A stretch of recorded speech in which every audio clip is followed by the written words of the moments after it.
If you talk to me right before the pay-per-view, people would go, well, you can't have both titles on NXT. And I go, yeah, I know that. Trick Williams is losing the title. Duh. I mean, what are you watching this show? Do you not watch wrestling? You think Trick Williams is leaving Long Island with the championship? What are you, crazy?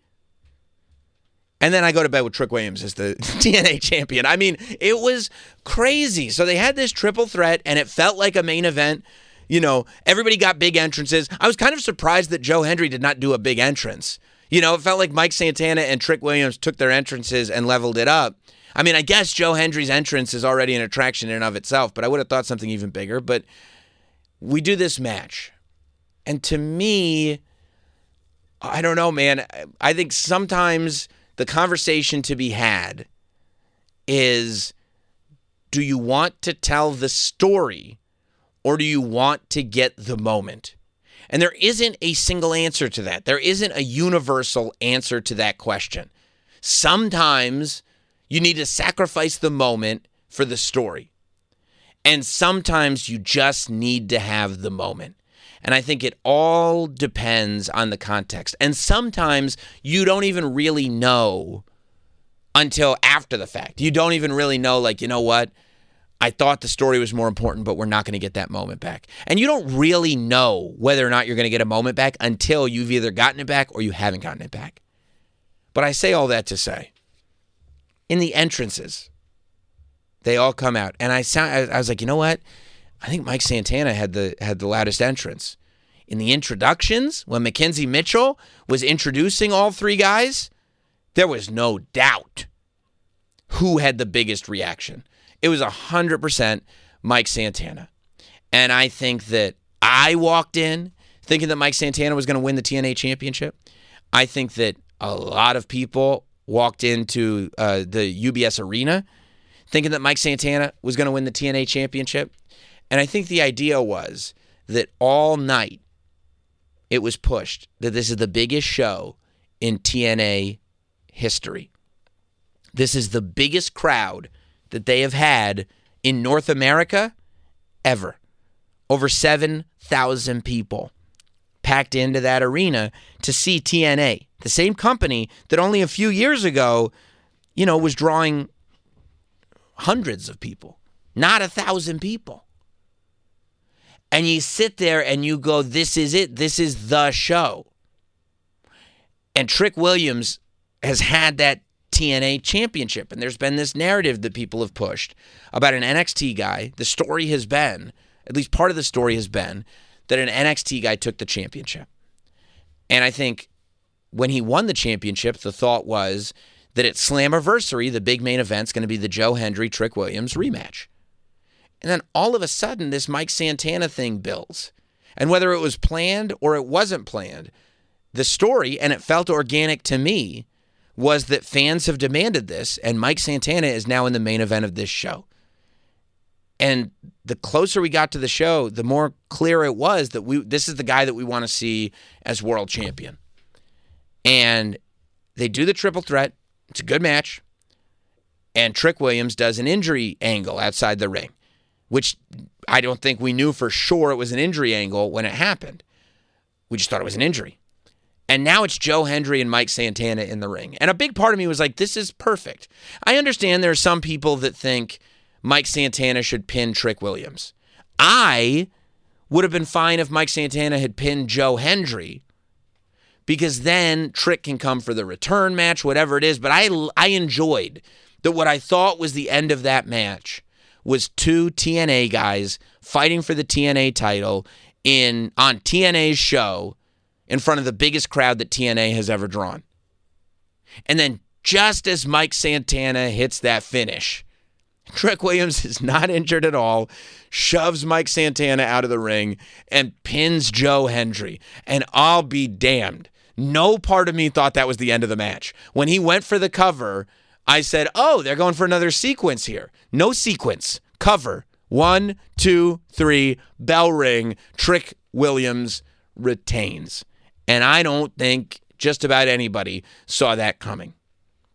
And I think that a lot of people were disappointed by that finish.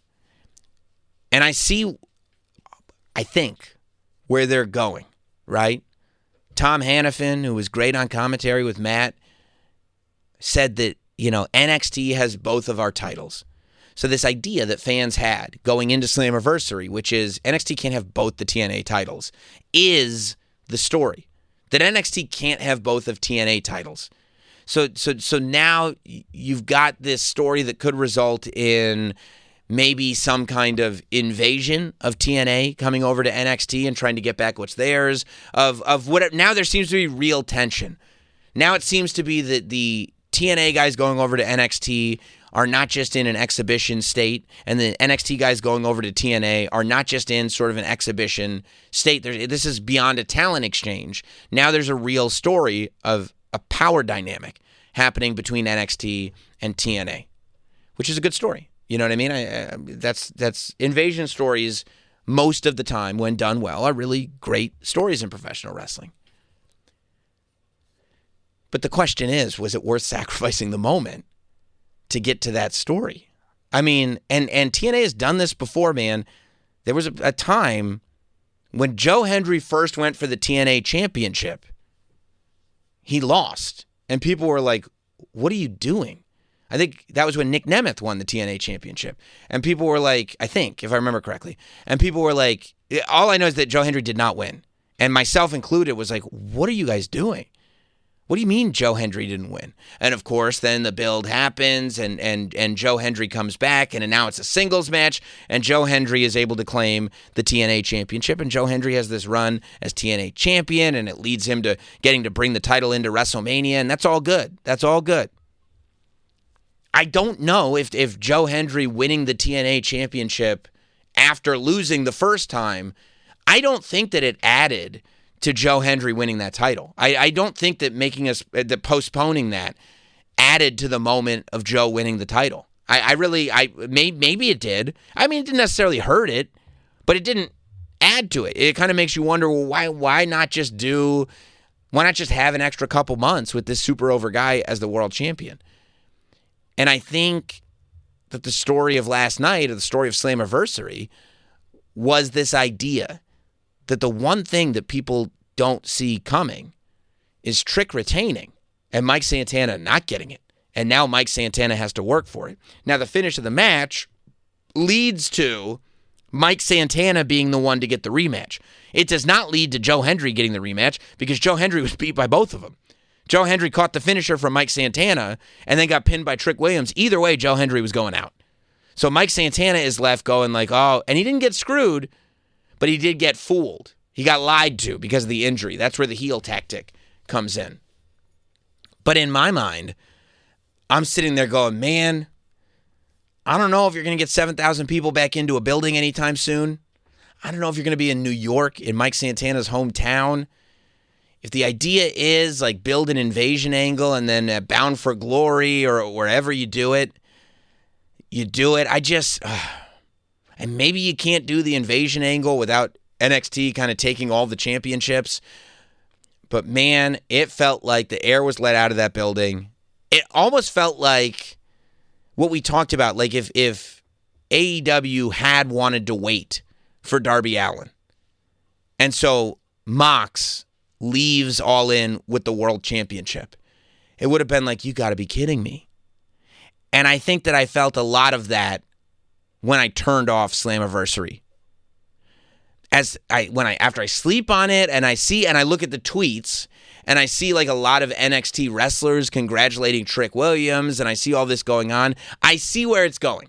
And I think that Mike Santana is going to have his moment. And I honestly think that because Mike Santana is who Mike Santana is, that he will, I think that the desire for him to have his moment will get bigger.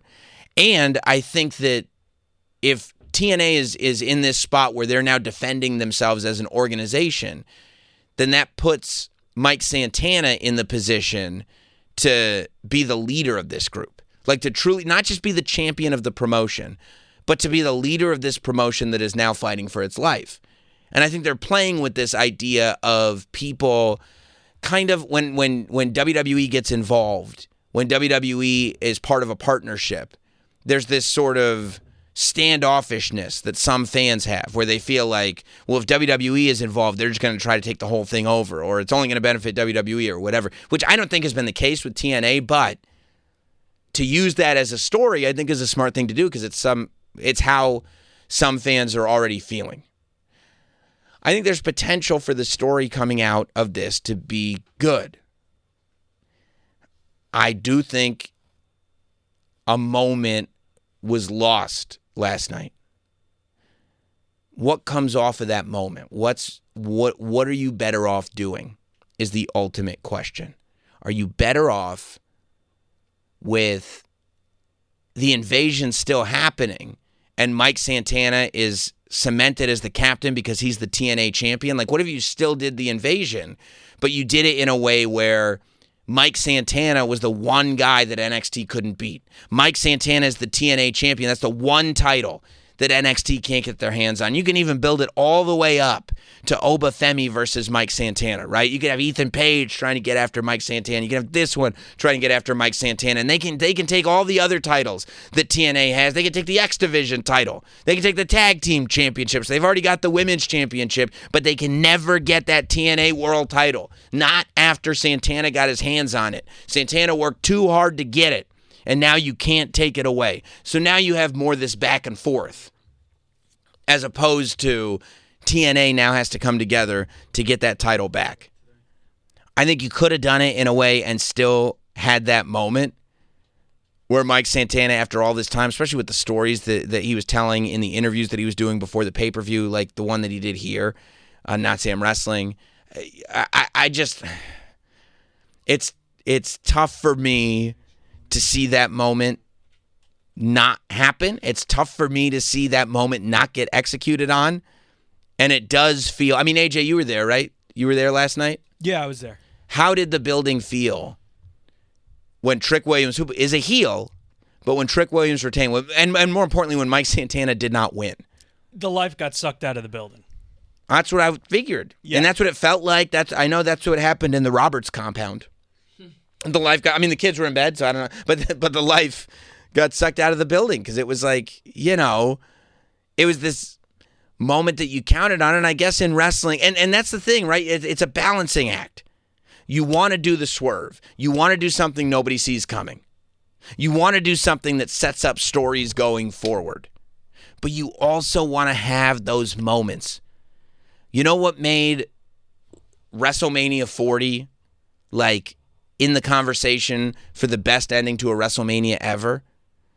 Fan service, fan service, fan service. And you can't go fan service all the time. And you can't just always, because if you do fan service all the time, very quickly it dries up and fans realize that you don't have any ideas of your own. You have to tell stories. But sometimes you just have to go for that fan service. And even if you want to go backwards, right? Even if you want to figure out, like I just said, there's a way to do the invasion angle and still have that fan service moment, still be able to leave Slammiversary with that reaction from Mike Santana.